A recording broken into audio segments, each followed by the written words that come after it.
Madame, mademoiselle, monsieur, bienvenue à Metro News. Voici les principaux titres qui seront développés aujourd'hui. Les relations ne sont pas au beau fixe entre les autorités haïtiennes et les responsables de la mission onusienne MINUJUST. Désormais, les Haïtiens détenteurs d'un visa américain, canadien ou Schengen pourront voyager sans difficulté dans les autres pays de la Caraïbe à partir du 30 mars.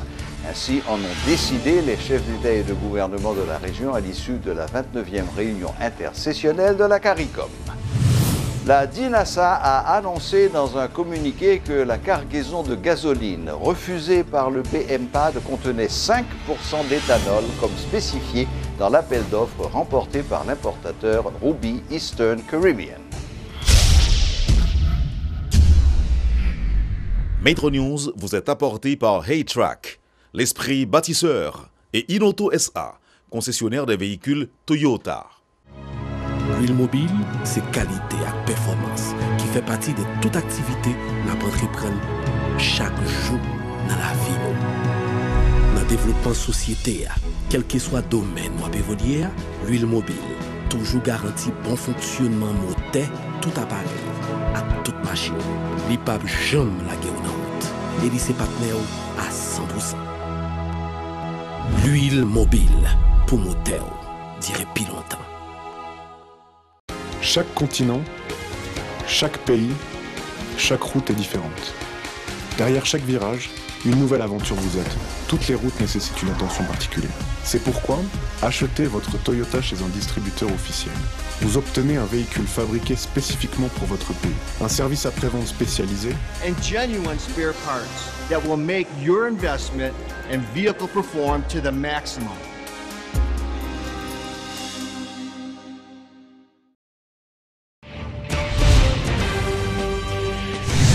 La 29e réunion intersessionnelle de la conférence des chefs d'État et de gouvernement de la CARICOM a pris fin ce mercredi à l'aube.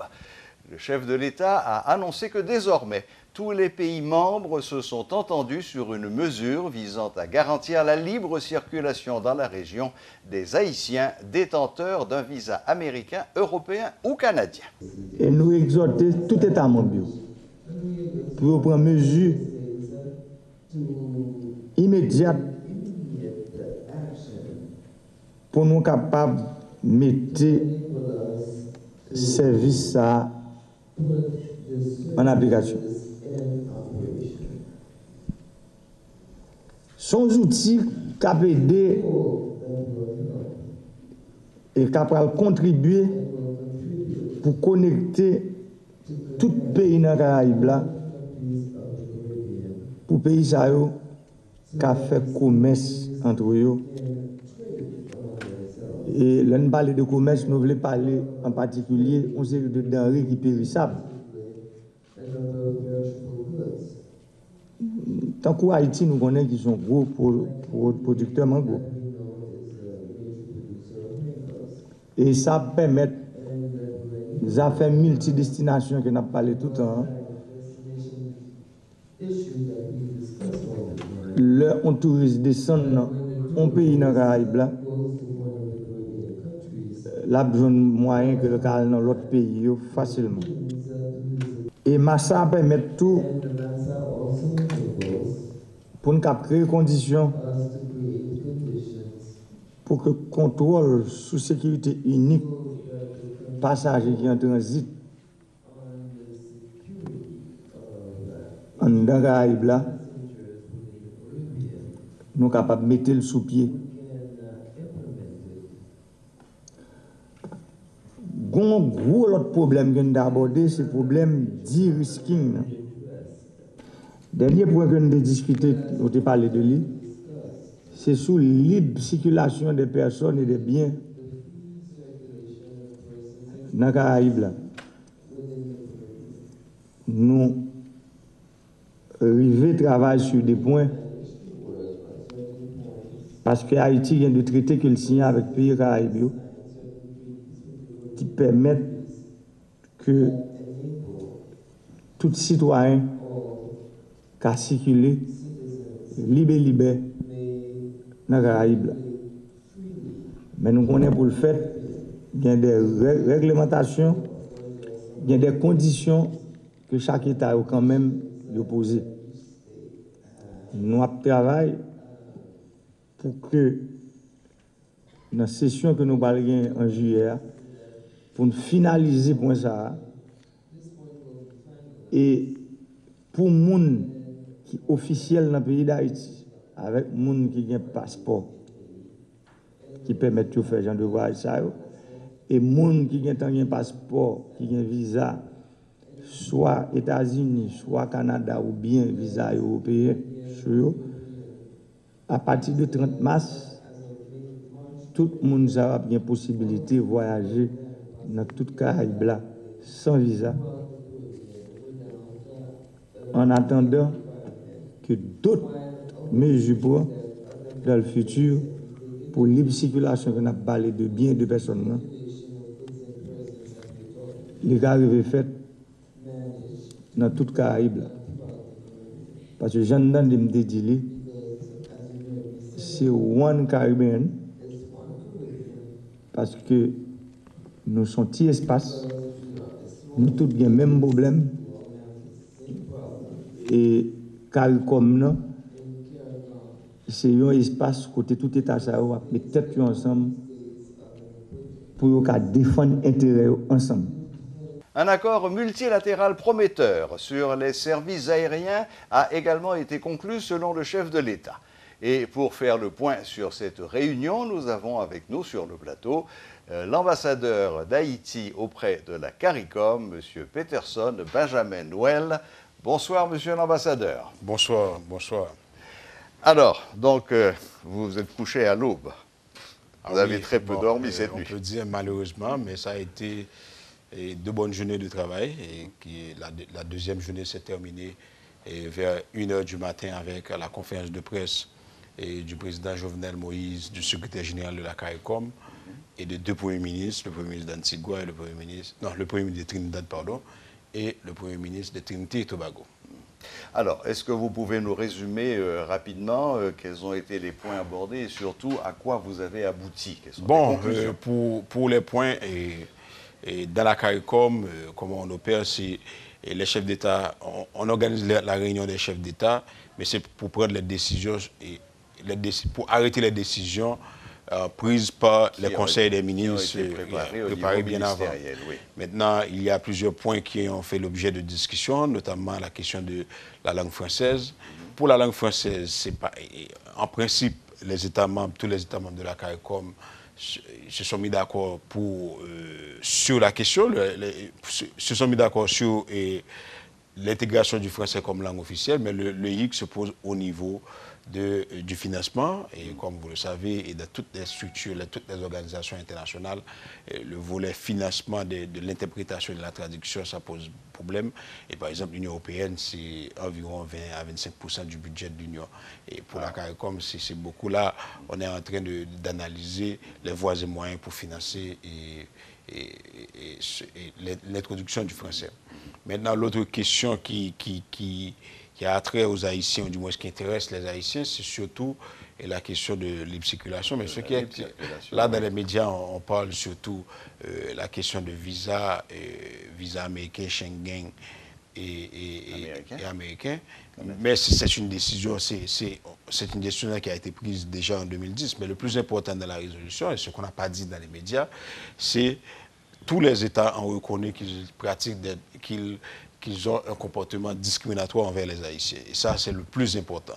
Est-ce que vous pourriez élaborer un petit peu cette question? Et normalement, selon l'article 7 du traité de Chaguaramas révisé, l'article stipule qu'aucun État n'a le droit de pratiquer. L'article interdit toute forme de discrimination et sur la base de la nationalité. C'est-à-dire qu'on ne peut mettre aucune réserve. Aucune réserve sur la base de nationalité. On ne peut pas dire qu'on va empêcher à un citoyen de la CARICOM qui a la nationalité haïtienne de faire telle ou telle activité sur la base de sa nationalité. Ça, c'est le plus important dans la résolution, contrairement avec la résolution qu'on avait prise en 2010. Et ce paragraphe est très important et chaque Haïtien, si on est bloqué, on peut porter plainte à la Cour caribéenne de justice contre l'État membre qui a utilisé, ou du moins qui a pratiqué cette discrimination. Mais qu'est-ce qui, d'après vous, justifie cette discrimination? Première question. Deuxième question, est-ce que seuls les Haïtiens sont victimes de cette discrimination? Bon, la question de libre circulation, ça pose, jusqu'à aujourd'hui, ça pose toujours problème. Mais pour les Haïtiens, si on parle de discrimination, le hic, c'est surtout notre situation interne. On a passé près de 30 ans dans une suite d'instabilité politique et qui a des conséquences néfastes sur l'économie. Et déjà, puisque l'économie ne marche pas, la politique également ne marche plus. Et ça veut dire automatiquement on a un problème d'image. Ça veut dire on voit très mal les Haïtiens. Et ensuite, le flux des migrants vers Turks and Caicos, vers les Bahamas, avec souvent plus de 50% le Chili, de la population. Et ça fait hésiter les autres États membres à prendre des décisions, enfin, disons, pour faciliter l'entrée des Haïtiens. Maintenant, ce qu'on doit faire, c'est surtout mettre de l'ordre, avoir une stabilité politique qui aura des impacts positifs sur l'économie, la création d'emplois, et automatiquement on va changer l'image et le reste de la communauté va nous prendre beaucoup plus au sérieux. Oui, j'imagine que le seul poids démographique d'Haïti, comparé aux populations de ces autres îles, il y en a certaines qui ne comptent que 400 000 habitants, contre nos 11 ou 12 millions, déjà là, ça peut peut-être poser un problème, non? Bon, oui, je veux dire oui et non. On peut avoir une population assez élevée, mais si l'économie ne marche pas, voilà, absolument. Je crois, vous me disiez que les Haïtiens à l'intérieur de la CARICOM représentent 59%. Pratiquement 59%. Presque 60% de la population totale. Presque 60% de la population totale. Mais encore une fois, et c'est important parce que dès qu'on a des personnes, on a la main-d'œuvre. Si l'économie marche, on peut faire beaucoup de choses. Mais là, comme je disais tantôt, c'est surtout agir sur la question de stabilité politique. Ouais. Parce qu'entre 2016 et 2018, on a connu 3 présidences. C'est le seul pays de la région où on a eu autant de changements au niveau politique. Et 7, 8 ministres pour chaque ministère. Ouais. Et c'est difficile de mettre en œuvre une politique. Puisqu'on parle de CARICOM, une politique d'intégration, une politique visant à mieux profiter des avantages offerts par la CARICOM. Maintenant, en gros, c'est ça. Oui. Bon, Haïti a donc la présidence de la CARICOM pour une période de 6 mois. Comme tous les autres. Rotation, c'est tous les 6 mois. Rotation tous les 6 mois. Qu'est-ce que vous avez, vous, gouvernement haïtien, prévu de faire pendant ces 6 mois? Est-ce que vous avez établi un agenda? Le président de la République qui a assuré la présidence de la conférence, lui, il a fixé un seul objectif. On a eu d'autres, par exemple la question de visa, la question de la langue française, etc. Mais l'objectif principal, c'est surtout la gestion des catastrophes naturelles et l'assurance post-désastre. Parce que ce qui arrive, malheureusement, on peut dire malheureusement ou heureusement, la Caraïbe est placée dans une zone sismique, dans une zone exposée aux catastrophes naturelles, aux ouragans, tout ça. Ça veut dire qu'on sait très bien, chaque année, à partir du 1er juin jusqu'au 30 novembre, on est exposé au cyclone. Mais malheureusement... Et pour les tremblements de terre, ça peut être n'importe quand. Ça peut être n'importe quand. Malheureusement, on a fait beaucoup d'efforts au niveau de la préparation. Ça veut dire préparer les gens, les informer pour dire qu'on aura des cyclones, des ouragans, tout ça. Et plus ou moins au niveau des réponses, première réponse après les désastres. Mais ce qui nous manque, c'est surtout après la période de réponse d'urgence. Et le plus souvent, si on n'a pas une prime d'assurance assez élevée qui nous permet de lancer les premières reconstructions, le plus souvent, on attend une conférence des bailleurs, on connaît bien notre histoire en 2010. Et récemment, la Dominique ou Antigua et Barbuda, on a eu une grande conférence au niveau des Nations Unies où on a eu des promesses de dons de 2 milliards ou 2,5 milliards de dollars américains. Mais jusqu'à date, ces 2 pays-là attendent encore le décaissement. Donc, avoir une prime d'assurance, ça pourrait aider non seulement à préparer, 2, apporter la réponse d'urgence immédiate, l'eau et tout ça, etc., déblayer les routes. Et l'assurance viendra pour lancer les premières reconstructions, les écoles, les routes, etc. Parce que si on rate ça, c'est comme en 2010 ou pour la Dominique. Par exemple, aujourd'hui, les enfants de la Dominique, ils vont à l'école par rotation. Ça veut dire que là, il faut avoir nos propres ressources pour lancer les premières étapes de reconstruction. C'est ça l'objectif principal. Quand on pense que même les grands États-Unis, lorsque Katrina a frappé la Nouvelle-Orléans, ça a duré des années. Des années. C'est pas toujours facile. La reconstruction, c'est un processus. Donc maintenant, si j'ai bien compris, vous essayez de créer une réponse préventive globale, c'est-à-dire de l'ensemble des pays de la CARICOM. Non, mais là, Haïti seul ne pourra pas le faire. Bien entendu. Maintenant, on a déjà un mécanisme au niveau de la région qui s'appelle le CRIF, C-C-R-I-F. Maintenant, en 2016, on a eu 23 millions de dollars américains après le passage de cyclone Mathieu. On a eu quelques 150 ou 180 000 dollars après Irma. Mais le plus souvent, compte tenu du montant et lorsqu'on regarde les dégâts, lorsqu'on fait la comparaison, les 23 millions de dollars ont été utilisés dans la majorité des cas dans les réponses d'urgence de la gasoline, location de véhicules, etc. Et par la suite, on voit que le Grand Sud est resté tout seul, sans programme, sans grande activité, ou du moins sans programme de reconstruction. Et pendant les 6 mois, on n'aura pas la capacité d'atteindre cet objectif. Maintenant, l'instruction qu'on a reçue du président de la République, c'est de mettre ce point à l'ordre du jour de toutes les réunions de la CARICOM jusqu'à ce qu'on arrive à trouver une solution. Et là, Haïti aura le mérite de porter ce dossier à bon port. Qui a l'avantage d'ailleurs d'être un dossier qui intéresse tous les pays de la CARICOM, tous les pays de la CARICOM, nous sommes tous dans le même bateau. Nonobstant les pays de la CARICOM, je dirais tous les pays de la Caraïbe. Parce que lorsqu'on a eu Irma a frappé et Saint-Martin qui est absolument, un territoire hollandais, tout ça. Bien, et monsieur l'ambassadeur, est-ce qu'il y a un dernier mot que vous souhaiteriez ajouter, un petit bilan global de ces 2 jours? Le bilan, c'est on a eu un bon sommet, on n'a eu pas de cas, on n'a eu aucun incident. Bon, il y a eu des pépins de protocole, etc. Et surtout avec nos confrères et des médias, je profite de l'occasion pour présenter nos excuses. C'était pas voulu, c'était pas on a planifié, mais vous savez, dans tout processus de planification, il y a toujours des manquements. Et je profite de l'occasion pour présenter nos excuses. Merci infiniment, ambassadeur Noël, et bonne continuation et bon travail pour l'avenir. Merci. Au revoir. Voilà, c'était l'ambassadeur Peterson Benjamin Noël, ambassadeur d'Haïti près de la CARICOM. DINASA fait le point sur la dernière importation de carburant qui fait actuellement polémique.